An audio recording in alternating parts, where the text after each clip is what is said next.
কৃষ্ণ দণ্ডবত প্রণাম সমস্ত ভক্তবৃন্দের চরণে। এই শরণাগত ভক্তের ভিতরে এখন শুনবেন ভক্তিমতী রতিবন্তীজি। এই রতিবন্তীজি তিনি স্বয়ং রানী, অর্থাৎ রাজস্থানে আমের রাজ্যের রাজা ছিল মানসিংহ, আর মানসিংহের ছোট ভাই ছিল মাধব সিংহ। আর এই মাধব সিংহের স্ত্রীর নাম ছিল রতিবন্তী বাই। এই রতিবন্তী বাই তিনি অত্যন্ত অপূর্ব সুন্দরী এবং রাজকুমারী ছিলেন। আর রাজার ঘরে বিয়ে হয়েছে, সুতরাং তিনি দিল্লির সম্রাট আকবরের দুজন মন্ত্রী ছিলেন, একজন হল মাধব সিংহ আর একজন হল মানসিংহ। আর এই মাধব সিংহের স্ত্রী এই রতিবন্তী মাই ছোটবেলার থেকে তার শৃঙ্গারের প্রতি খুব অপূর্ব আকর্ষণ ছিল, আর অত্যন্ত অপূর্ব সুন্দরী দেখতেও ছিল। তো তিনি শৃঙ্গার নিয়ে ব্যস্ত থাকতো এবং তার ভোগবিলাসে তার জীবন অতিবাহিত করত। ভোগবিলাসে কোনো রকম কমই ছিল না। কিন্তু এক ঘটনা ঘটে, মাধব সিংহ এবং মানসিংহ প্রায় দিল্লি থাকতেন, আর রতিবন্তী বাই তিনি থাকতেন আজ রাজস্থানে আমের রাজ্যে। তো একসময় তার গৃহে একজন নূতন দাসী আসে এই রতিবন্তী মায়ের সেবা করার জন্য। আর এই দাসী তার আগেই যখন তিনি তার বাবার গৃহে ছিলেন, তখন তিনি বল্লভাচার্য অর্থাৎ কুমার সম্প্রদায়ের পরম্পরায় তিনি দীক্ষিত ছিল, পুষ্টিমার্গীয়। তো প্রায় সময় যখন তিনি কষ্ট, তো গরিব মানুষ, তো জয় নবনীত গোপাল, জয় গোপী প্রাণধন, জয় গোপীনাথ, জয় নন্দের নন্দন, জয় যশোদা দুলাল, এইরকম নাম করতেন। তো এই নামগুলো শুনতে তার খুব ভালো লাগতো। কার ভালো লাগতো? এই রতিবন্তী বাইয়ের। তো এরকম শুনতে শুনতে, যেমন অজামিল শুনছেন না, তার ছেলের নাম বলতে বলতে বলতে বলতে তার হৃদয় পরিষ্কার হলো। ঠিক চিন্তং স্বাগতং কৃষ্ণ পুণ্য শ্রবণ কীর্তনম হৃদয়ন্তস্থ অবদ্রণী বিদুর্নীতি সহিতম। তার হৃদয় থেকে সমস্ত কলমুষগুলো ধীরে ধীরে চলে যায়। আমরা বলি নষ্ট প্রায় অবদ্রেশ নিত্যম ভাগবত সভায়া, তো নষ্ট সমাপ্ত হয়ে যায়। তো সেই জন্য একদিন জিজ্ঞাসা করে, কে রে নবনীত গোপাল, কে রে গোপী প্রাণধন? তখন আর এই যে দাসী, তার ছোটবেলার থেকে সংস্কার ছিল, তার বাবা মা ছিল বৈষ্ণব, এবং সেই বৈষ্ণবে তিনি হরিকথা শ্রবণ করেছেন।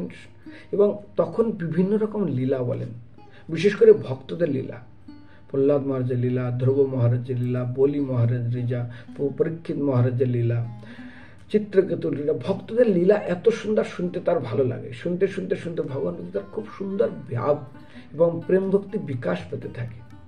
সেই জন্য কেউ যখন ভগবানের ভক্তি করবে, মনে রাখবেন, যেমন কোনো ব্যক্তি যখন খায়, তো খাওয়ার সময় কি হবে না, তুষ্টি পুষ্টি সন্তুষ্টি। ভাগবতম একটা শ্লোক আছে যেখানে বলা হয়েছে, শ্রীমদ্ ভাগবতমে 11 স্কন্ধে আপনারা যাবেন, সেখানে 2য় অধ্যায়ে 42 নম্বর শ্লোক, প্রপদ্য মনুষ্য যথা উষ্ণতুষু তুষ্টি পুষ্টি ক্ষুদপায় অনুগ্রাসম। যেমন কোনো ব্যক্তি খুব ক্ষুধার্ত লাগছে, পেট জ্বলছে, তো যখনই সে খাবার পাবে, প্রতি গ্রাসে গ্রাসে খেতে তার ভালো লাগবে, এবং গ্রাসে তার ধীরে ধীরে ক্ষুধ নিবে, অর্থাৎ ক্ষুধাটা ধীরে ধীরে মিটতে থাকবে। আর যখন ক্ষুধা মিটতে থাকবে, তার শরীরে শক্তিও ফিরতে থাকবে এবং তার পুষ্টি সাধন হবে। তো সেই জন্য ভোজনরতন ব্যক্তি যেমন একই সাথে তুষ্টি পুষ্টি এবং ক্ষুধ নিবৃত্তি, এই 3টা জিনিস পায়, ঠিক ভজনরত ব্যক্তি, তো ভগবানের যারা ভক্তি করছেন, যারা নিষ্ঠা সহকারে ভগবানের ভজনা করছেন, তাদের জন্য বলা হয়েছে, প্রথমে ভগবানের ভক্তের প্রতি তার স্বতঃস্ফূর্ত শ্রদ্ধা প্রেম বাড়বে। প্রেম বাড়া মানে ভগবানের সেবা করার জন্য তার রুচি বাড়বে, এবং ভগবানের কিভাবে সেবা করে ভগবানকে আনন্দ দেওয়া যায় সেই জন্য তিনি তৎপর থাকবে, তাতে তিনি আনন্দ পাবেন। 2 নম্বর, সে ভগবত স্বরূপ, অর্থাৎ ভগবান তাকে কিভাবে কৃপা করছেন কিছু কিছু অনুভব হবে, এবং সে যে ভগবানের সেবক, ভগবান যে তার নিত্য প্রভু, সেটা তিনি উপলব্ধি করতে পারবেন, আমি ভগবানের সেবক। আর 3য় হলো তার সংসারের প্রতি বৈরাগ্য আসবে। আমি বলি না একই ব্যক্তি 2টা ঘোড়ায় চড়তে পারে না, যে কোনো একটা ঘোড়া চয়েস করতে হবে। একই ব্যক্তি যেমন 2টা নৌকায় চড়তে পারে না, যে কোনো একটা নৌকায় তাকে চড়তে হবে। সেই জন্য শাস্ত্রে কি বলছেন, শ্রীমদ্ ভাগবতে দেখবেন 1ম স্কন্ধের 2য় অধ্যায়ে, বিশেষ করে বাসুদেব ভগবত ভক্তিযোগ প্রযোজয়তি জনয়তি আশুভ এরকম জ্ঞানম চমচ অহেতুকি। ভক্তি সহকারে ভগবানের সেবা করার ফলে অচিরেই শুদ্ধ জ্ঞানের উদয় হয়। তারপরে জগতের প্রত্যেকটা বিষয়ের প্রতি তার অনাসক্তি হবে, অর্থাৎ বিষয়ের প্রতি বৈরাগ্য আসবে। আরটা বলছে না, আবার আপনি যাবেন একই 1-2-8 নম্বর শ্লোকে, ধর্ম স অনুষ্ঠিত পুংসন বিশ্বক্ষণ কথাসূচ নট যত উৎপাদম যদিমরতি শ্রবে এভই কেবলম। ভগবত ভক্তি করে যদি ভগবানের কথা শ্রবণ প্রতি তার আকর্ষণ না হয়, যাতে তার ইচ্ছা প্রকট না হয়, তাহলে জানতে হবে ভগবানের কথা শুনতে যার মন না চায়, তাহলে জানতে হবে তার ভগবত ভক্তি তো কোথাও না কোথাও ভুল হচ্ছে। যেমন অঙ্কের কোথাও ভুল থাকলে লাস্টে উত্তর পাওয়া যায় না। সেই জন্য ধর্মস্যই অপবর্গস্য নত্যায়ত উপকল্প নত্যস্যই কর্তস্য কামলাভ, অর্থাৎ সমস্ত ধর্মের চরম উদ্দেশ্য হল ভগবানকে সন্তুষ্টি করা, তার জন্য বিষয় লাভের প্রতি না হয়। সেই জন্য তত্ত্বদ্রষ্টা মহেশ্বরা উপদেশ দিয়ে গেছেন, ধর্মানুষ্ঠান যারা করছেন তারা যেন ভুল ক্রমে ইন্দ্রসুখ ভোগের প্রতি, বিষয়ের প্রতি অত্যন্ত লালয়িত এবং আসক্তি নয় তার প্রতি ধাবিত না হয়। সেই জন্য আজ বিশেষ করে এই রানী রন্তিবন্তী, তার কি হলো না, তার ভগবানের প্রতি প্রেম বাড়লো এবং তিনি হরিকথা শ্রবণ, হরিনাম জপ, একদিন তিনি না মাথা মুন্ডন করে নিয়েছেন।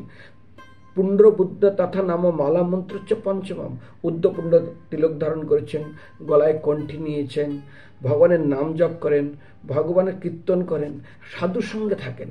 আর এই সংবাদ কিছু দুষ্ট লোক দিল্লি আকবরের সবাই যেখানে মাধব সিংহ এবং মান সিংহ ছিলেন শোনান, আপনার স্ত্রী না এখন বই রেখেছে, সাধুর সঙ্গে ওঠে, সাধুর সঙ্গে বসে। মনে রাখবেন এই যে ভগবত ভক্তি, এটা কিভাবে পাবেন? ভক্তিস্থ ভগবত ভক্তি উপজায়তে। ভক্তি পেতে গেলে একমাত্র ভগবত ভক্তের মাধ্যমে পাবেন। যেমন বট গাছ দেখবেন, তার হাজারো ফল হয়, একটা ফলে হাজারো বীজ হয়। এই বীজগুলো তার নিচে পড়ে কোনো গাছ হয় না। যখন ওই ফল কোনো পাখি খেয়ে কোথাও ফেলবে, মল হিসাবে পড়বে, সে ছাদের উপর পড়ুক, কাঠের উপর পড়ুক, আর বিল্ডিংয়ের উপর পড়ুক, আর মাঠ, তখনই গাছ হবে। তো ভগবত ভক্তি ঠিক ভক্তদের সান্নিধ্যেই হবে, অন্যভাবে হবে না।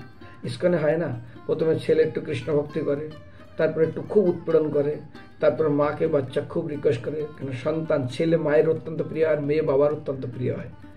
তারপরে ধীরে ধীরে মা দেখছে আরে কি করে না, তোর মাও একটু ভক্তি করতে থাকে।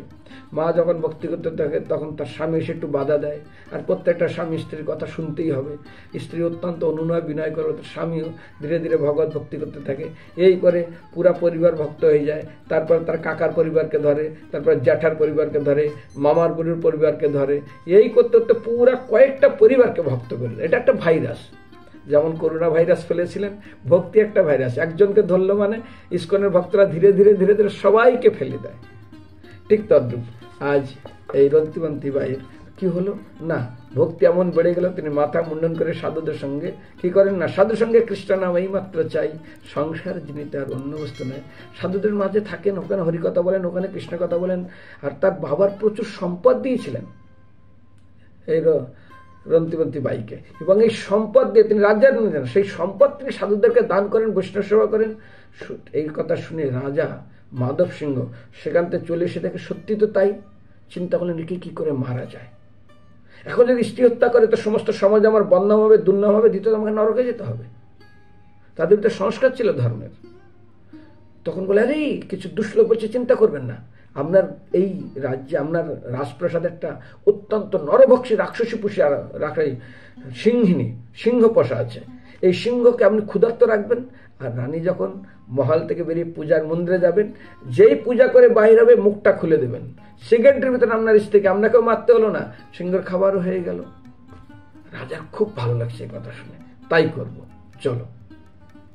আর এদিকে রন্তিবন্তী বাই এই দাসীর কাছে প্রহ্লাদ চরিত্র শোনার পরে ভগবানের প্রতি তার অহৈতুক নিষ্ঠা এবং রুচি বেড়েছে। যদি ধ্রুবকে দহর জঙ্গলে যদি ভগবান রক্ষা করতে পারে, যদি গজদাসকে রক্ষা করতে পারে, যদি দ্রৌপদীকে রক্ষা করতে পারে, যদি এইভাবে তিনি ভক্তের লীলা শুনে শুনে আত্মসমর্পণ শুনে, বিশেষ করে বলি মহারাজের লীলা, এগুলো শুনে তার হৃদয়ে অত্যন্ত নিষ্ঠা এবং রুচি বেড়ে গেছে। তো যেই মাত্র তিনি পূজা করে বেরোচ্ছেন, সেই সিংহ দরজা খুলে দিয়েছেন। সেকেন্ডের ভিতর সিংহ ওকে মনে হয় একজন টুকরা টুকরা করে যাবে।